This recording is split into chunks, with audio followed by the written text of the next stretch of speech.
चल रहा है और आप सभी को नवरात्रि की ढेर सारी शुभकामनाएं। आज की वीडियो में क्योंकि मुझे बहुत सारे प्रश्न मिले थे कि हम अखंड दीप अगर मेरा छूट जाता है या पीरियड्स के कारण छूट जाता है या जॉब की वजह से कभी अखंड दीप हम जलाते हैं तो वो बुझ जाता है, तो ऐसी कंडीशन में हम कैसे दीप जलाएं और हम दीप जलाना भी चाहते हैं। तो आज इन सभी प्रश्नों का जो आप सभी ने पूछे हैं कि पीरियड्स में कैसे जलाएं, जॉब करते हैं तो कैसे जलाएं और बाकी सारे नियम आज मैं आपसे शेयर कर रही हूँ। तो आप सभी को नवरात्रि की ढेर सारी शुभकामनाएं। और चलिए शुरू करते हैं कि कैसे अखंड दीप जलाना है। वैसे तो आप सभी को बहुत सारी चीजें ज्ञात होंगी, मैं आपको फिर भी एक बार शॉर्टकट में बताना चाहती हूँ कि देखिए ये होता है कच्चा सूत। तो माता जो दुर्गा के लिए हम दीप जलाते हैं वो कच्चे सूत से दीप जलाते हैं।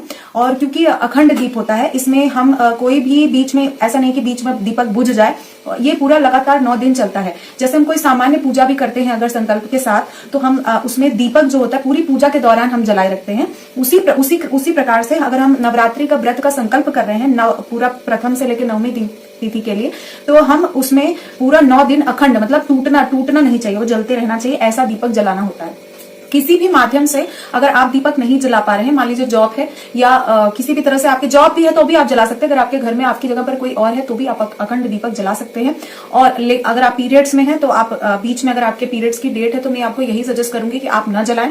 जो शक्तिपीठ होते हैं हमारे एरिया में, जो भी आप देख लीजिएगा, जो भी शक्तिपीठ होते हैं वहां पर लगातार जो है अखंड दीप जलता है। कोई भी नवरात्रि हो, गुप्त नवरात्रि हो, चैत्र नवरात्रि हो, शारदीय नवरात्रि, कोई भी नवरात्रि होता है तो उसमें हम वहां पर दीप जरूर जलाते हैं। तो ठीक उसी क्रम में अगर आपके पीरियड्स की डेट है तो आप उसमें शक्तिपीठ में दीपक जलवा दीजिए। वहां पर आप पैसे दे देंगे और जितना सामग्री वगैरह है तो वो वहां पर पंडित जी लोग जला देते हैं। तो अगर किसी भी वजह से आप नहीं जला पा रहे हैं तो आप शक्तिपीठ में जलाएं, मेरा सजेशन यही है। और अगर आप या आपके पति मतलब मिलके अगर जला पा रहे हैं, क्योंकि बच्चे से मत जलवाएगा, बहुत से लोग बच्चों से जलवाते हैं पर बच्चे से मत जलवाइएगा, क्योंकि दीपक को बढ़ाना भी होता है। बड़े मतलब हम लोग बड़े होकर भी दीपक को बढ़ाना और उसमें जो राख आ जाती है उसको निकालना बहुत मुश्किल हो जाता है। तो इसीलिए बच्चों से ना जलवाएं, या आप करें या तो आपके हस्बैंड या आपके घर में कोई बड़े हैं तो वो कर सकते हैं। तो मैं तो आपको यही सजेस्ट करूंगी कि शक्तिपीठ में जलवा लें, ठीक है। दूसरी बात की जो हम दीपक जलाते हैं वो 1.25 हाथ का होना चाहिए। मतलब जैसे ये देखिए ये कच्चा सूत है, कच्चा सूत से जला सकते हैं या कॉटन से जला सकते हैं। रुई का भी आता है, वो डायरेक्ट मार्केट में आता है, आप सीधे खरीद सकते हैं। 1.25 हाथ यानी यहाँ से मेरे हाथ से ये यहाँ से मैं नापना शुरू करूंगी और 1.25 हाथ से थोड़ा बड़ा होना चाहिए और इसको अखंड दीपक में जलाएं। मान लीजिए जैसे अखंड दीपक नहीं है, बहुत से बच्चे हॉस्टल वगैरह में रहते हैं, तो ये इस तरह का जो मिट्टी का हमारा दीपक आता है, इस तरह के दीपक में भी आप जला सकते हैं। मिट्टी का दीपक बहुत शुभ माना जाता है और मिट्टी के दीपक का जो प्रयोग किया जाता है अखंड दीपक के रूप में भी आप लोग कर सकते हैं। मैंने जैसा कि देखा कि कई लोगों का कमेंट था अखंड दीपक ही खरीदना जरूरी है क्या? ऐसा बिल्कुल जरूरी नहीं है। 9 दिन आपका दीपक जलने से मतलब है और आपके संकल्प से मतलब है, ठीक है, वो जरूरी है। बाकी पीतल का अखंड दीपक ही होना चाहिए, ये कोई जरूरी नहीं है। आप नॉर्मल मिट्टी के दीपक में भी जला सकते हैं, बस वो 9 दिन जलना चाहिए। अच्छा, कुछ लोगों का प्रश्न था कि हम देसी घी में जलाएं या तीसी के तेल में। देखिए सरसों का तेल जो है वो निषिद्ध माना गया है, क्योंकि सरसों का जो तेल होता है वो शनि ग्रह से संबंधित है। हम शनि देवता को जब दीपक जलाते हैं तो सरसों का तेल से जलाते हैं। लेकिन जो नवरात्रि में होता है, जो शारदीय नवरात्र पड़ता है, जो अक्टूबर महीने में पड़ता है, उस टाइम थोड़ी थोड़ी ठंडी शुरू हो जाती है, इसलिए अखंड दीपक में हम तिल्ली के तेल का प्रयोग करते हैं। तिल्ली का तेल जो होता है आप मार्केट में देख के खरीदेगा, क्योंकि तिल्ली के तेल में ज्यादातर सोयाबीन ऑयल मिक्स होता है। तो जब आप उसका पीछे कंटेंट पढ़ेंगे तो आपको तिल्ली का तेल उसमें होना चाहिए प्योर, तभी आप जलाएं। नहीं तो अगर आपकी श्रद्धा है, देखिए जो भक्ति होती है, कोई भी पूजा पाठ करते हो तो साफ सफाई का बहुत ध्यान रखना चाहिए। तो घर में ही घी बनाएं, हम लोग घर में ही घी बनाते हैं और उसी घी का दीपक 9 दिन जलाते हैं। ये नहीं कि मार्केट से जो है खरीद के लाया। जो देसी घी है वो उसका अलग ही रहता है।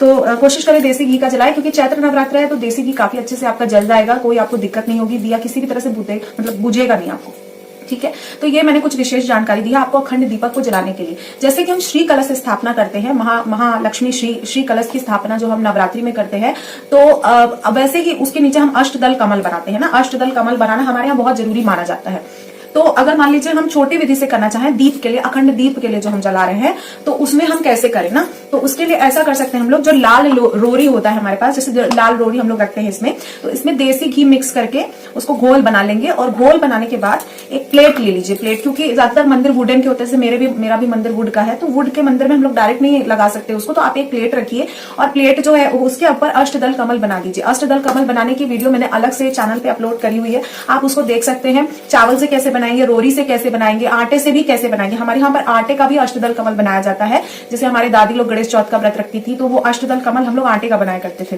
तो किसी भी मतलब किसी भी चीज से हम अष्टदल कमल बनाते हैं। अष्टदल कमल हम रोरी से भी बना सकते हैं। तो महाभगवती के लिए जो हम पूजा करते हैं, अखंड जो दीप जलाते हैं, वो अष्टदल कमल लाल जो है रोरी से भी बना सकते हैं। जो लाल रोरी आप समझ लीजिए, जो कि हम मंदिर में टीका करने के लिए यूज करते हैं, उसी लाल रोरी से हम बनाते हैं। देखिए जो माता मतलब हमारे यहाँ पर लिखित वर्णन है वाल्मीकि रामायण में कि जब माता सीता ने अखंड स्थापना की थी, अखंड ज्योति की स्थापना की थी, तो उन्होंने भी रोरी का ही बनाया था अष्टदल कमल, और उसमें ही शक्ति की स्थापना की थी, उसी में माता का आह्वान किया था। जैसे श्री कलश महाशक्ति का प्रतीक होता है, उसी तरह से अष्टदल कमल पर बना हुआ अखंड दीप भी महाशक्ति का ही प्रतीक होता है। किसी भी मनोकामना के लिए कोई भी नकारात्मक शक्ति इस जो लाल कलर हम अष्टदल कमल बनाते हैं वहां तक नहीं पहुंच पाती। किसी भी नकारात्मक शक्ति से बचाव के लिए, अपने घर में पॉजिटिव एनर्जी के उत्पादन के लिए, या हम जैसे जो आसपास जो बुरी शक्तियां होती हैं वो किसी भी फॉर्म में हो सकती हैं, लोभ के फॉर्म में, किसी भी अलग अलग, आजकल तो बहुत ज्यादा नेगेटिव है, स्पेशली हम लोग जहां मेट्रो सिटीज में तो बहुत ज्यादा नेगेटिव एटमॉस्फेयर रहता है। तो कारण यही है कि हम लोगों को नीचे लाल रंग से अष्टदल कमल बनाना चाहिए, बजाय कि हम चावल से बनाएं। मेरा यही सजेशन है कि महाशक्ति पूजन में जितना ज्यादा आप लाल रंग का प्रयोग कर सके वो करें। जैसे कि हम बाती भी जो जलाते हैं, कच्चा सूत जो होता है, ये देखिए इसमें लाल कलर का प्रयोग किया हुआ है। तो लाल कलर का प्रयोग जो है वो माता को अत्यधिक प्रिय है और बहुत सारी नकारात्मक शक्तियों को दूर करता है। तो अष्टदल कमल अवश्य बनाए प्लेट पे, उसके ऊपर अखंड दीपक को जलाए। जब ये अखंड दीपक जलाएंगे आप उसमें चावल जरूर डालिए, जैसे हमारी दादी लोग डालती थी, चावल 1 दाना 2 दाना आप उसमें चावल डाल दें और उसके बाद अखंड दीपक जलाएं। अच्छा, जैसे अखंड दीपक हम जलाते हैं तो जब हम अग्नि देवता का आह्वान करते हैं, सबसे पहले आपको अग्नि देवता का आह्वान करना है कि हे अग्निदेव, मेरे इस संकल्प के 9 दिन आप साक्षी रहेंगे, तो मेरे आप यहाँ पर विद्यमान। जब हम उनका आह्वान करते हैं तब उनकी जो आह्वान से हमारे ज्योत में उनका आगमन होता है, ठीक है। उसके बाद माता रानी से प्रार्थना करें कि 9 दिन जो हम संकल्प के साथ अखंड दीपक जलाए हैं वो पूरी तरह से जलता रहे, खंडित न हो। लेकिन मान लीजिए कभी बाई चांस जो दीपक हम जलाते होते हैं या बाती बढ़ाते हैं तो कभी कभी बुझ जाता है, तो उसी दीपक से साइड में जैसे इस तरह का छोटा दीपक आप जला के रखिए। मैंने मतलब इस तरह का छोटा दीपक जला के रखना चाहिए। जब आप बाती बढ़ा रहे हो तो उसी दीपक से, जो हमारा अखंड दीपक है, उसी दीपक से, उसी के लौ से आप ये छोटा दीपक जला के रखिए। और जब आप बाती बढ़ा रहे होते हैं तो मान लीजिए कभी बुझ जाता है तो उसमें कोई अपशगुन की बात नहीं है, आप बढ़ा के फिर आप उसको जला सकते हैं। तो जब भी आप बाती बढ़ाइए एक छोटा दीपक उसके साथ में रखिए। तो आई होप बहुत सारे प्रश्नों का आपको जवाब मिल गया होगा। साथ ही साथ मैं आपको ये भी बताना चाहती हूँ कि बहुत सारी लड़कियों का प्रश्न था कि अखंड दीपक अगर पीरियड्स आ जाते तो कैसे जला सकते हैं, अगर वो खुद ही जलाना चाहती हैं तो वो क्या करें। देखिए इसके लिए कोई उपाय नहीं है। पीरियड्स पूरी तरह से अशुद्धता का प्रतीक होता है, तो उस कंडीशन में हम किसी भी तरह के अखंड दीप या मतलब देवी धाम में भी नहीं जा सकते, कुछ नहीं कर सकते। सिर्फ दूर से हाथ जोड़ सकते हैं और मन की आराधना कर सकते हैं, बाकी और कुछ नहीं कर सकते। तो पीरियड्स में तो पूरी तरह से निषिद्ध है। लेकिन मान लीजिए आपका पीरियड 5-6 दिन आप मतलब मान लीजिए षष्ठी को आपका पीरियड खत्म होता है। पीरियड खत्म होने पे भी कई प्रश्न थे, बहुत सारे प्रश्न थे। मैं हर वीडियो में बताती हूँ, फिर भी हर बार प्रश्न मिलते हैं मुझे। तो मैं आपको बताना चाहती हूँ कि जो पीरियड्स मतलब हमारा 1st डे से 5th डे तक हम कोई भी देवी शक्ति पूजा नहीं कर सकते। 5th डे के बाद जब आप बाल वॉश करते हो, हेयर वॉश करते हो, तभी आप 6th डे से पूजा कर सकते हो। 5th डे पे भी, और नवरात्रि में तो बिल्कुल भी पूजा नहीं करनी चाहिए।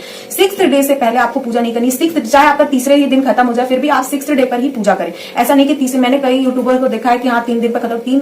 आप शास्त्रार्थ जो चीजें शास्त्र में लिखी हुई है उन्हीं को आप वैल्यू दीजिए, दूसरी चीजों को बेटर कि आप शास्त्र को लेकर चले। तो शास्त्र के अनुसार यही है, मैंने आपको प्रमाण भी दिखाया हुआ, आप वहां से भी देख सकते हैं कि जो पीरियड्स होते हैं उनको, उसमें हम किसी भी तरह से 5वें दिन से पहले हम शुद्ध नहीं होते हैं। हाँ, जब हमको भोग वगैरह लगाना है, मान लीजिए माँ को आपको भोग लगाना है, तो तीसरे दिन के बाद बाल धो के अगर आप भोग बनाना चाहें तो भोग बना सकते हैं। लेकिन 5वें दिन से पहले आप कोई पूजा नहीं कर सकते, बिल्कुल निषिद्ध माना गया है।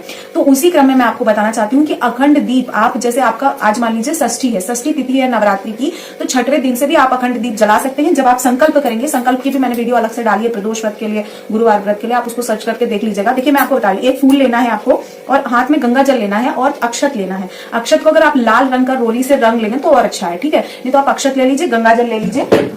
ये मैं आपको दिखा रही हूँ, देखिए इस तरह से आचमनी में मैंने गंगा जल रखा हुआ है, तो गंगा जल ले लेंगे और उसके बाद अक्षत ले लेंगे। अक्षत लेने के बाद 1 रुपए ले लेंगे आप, या मतलब कोई भी जितना आप दान करना चाहें, तो आप कुछ मुद्रा ले लेंगे और मुद्रा को रखकर संकल्प करेंगे कि हे माँ, मैं इतने दिन के लिए, जितना भी दिन बचा है, 2 दिन 3 दिन 1 दिन, जितना भी दिन बचा उतने दिन के लिए मैं अखंड दीपक जलाना चाहती हूँ इस मनोकामना की सिद्धि के लिए। या आप सप्तशती पाठ कर रहे हैं, सचंडी पाठ कर रहे हैं, कात्यायनी पाठ कर रहे हैं, किसी भी प्रकार का आप पाठ कर रहे हैं, तो इस तरह से आप संकल्प करके दीप जला सकते हैं। जिस भी दिन आप मतलब आप हेयर वॉश करेंगे उस दिन भी आप जला सकते हैं। उसमें उसमें कोई दिक्कत नहीं है। उसके बाद कुछ बहनों का प्रश्न था कि मान लीजिए हम अखंड दीप जलाए हैं, श्री कलश स्थापना किए हैं और सप्तशती पाठ कर रहे हैं, उसी टाइम हमारे घर में कोई बच्चा हो जाता है।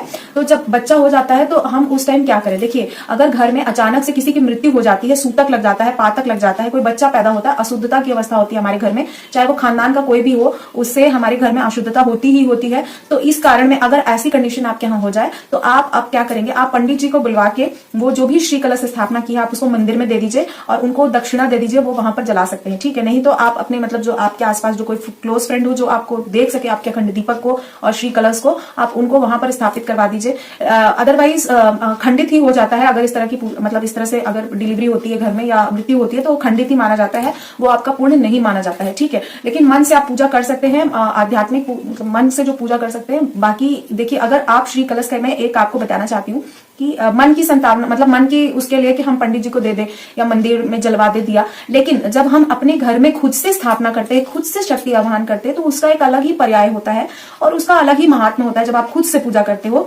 लेकिन अगर किसी कारण से आपको, किसी भी कारण से अगर आपने श्री कलश की स्थापना कर दी है और श्री कलश आपने हिला दिया, वहां से स्थान हटा दिया, तो देवी शक्ति वहां से खत्म हो जाती है, हट जाती है। इसलिए स्थापना का बहुत महत्व बताया गया हमारे यहाँ पर।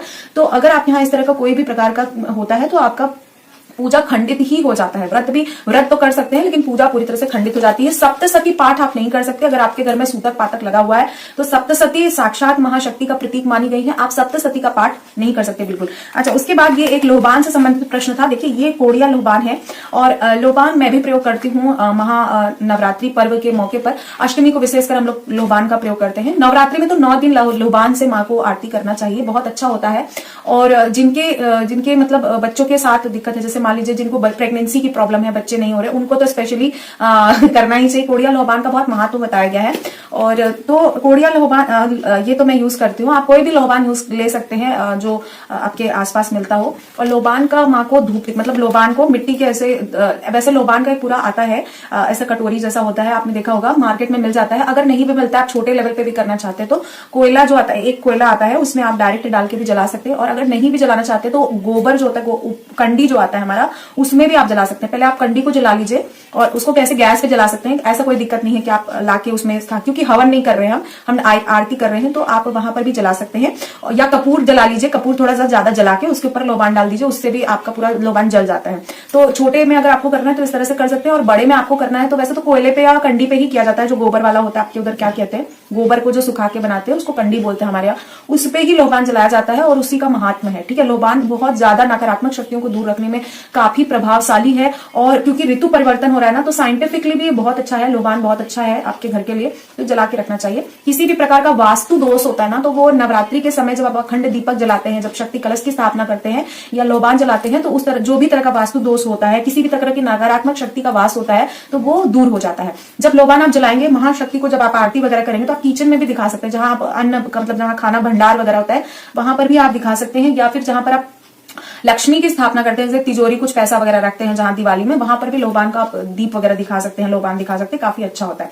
तो आप सभी के प्रश्नों का आई होप उत्तर मिल गया होगा। और मेरी छोटी सी वीडियो थी अखंड ज्योति को लेके, और अखंड ज्योति को जलाना और उसमें किसी भी प्रकार का अवरुद्ध उत्पन्न होना, ये हमारे मन के संकल्प पे होता है। केवल मन की शक्ति से आप ईश्वर की पूजा कर सकते हैं, और बाकी चीजें होती हैं लाइफ में, आती जाती रहती हैं, उनका कोई मैटर नहीं होता।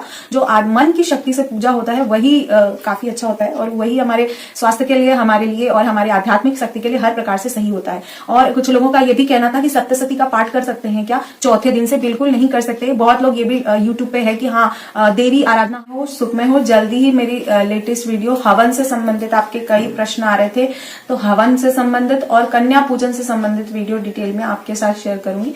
मिलते हैं नेक्स्ट वीडियो में। नमस्कार।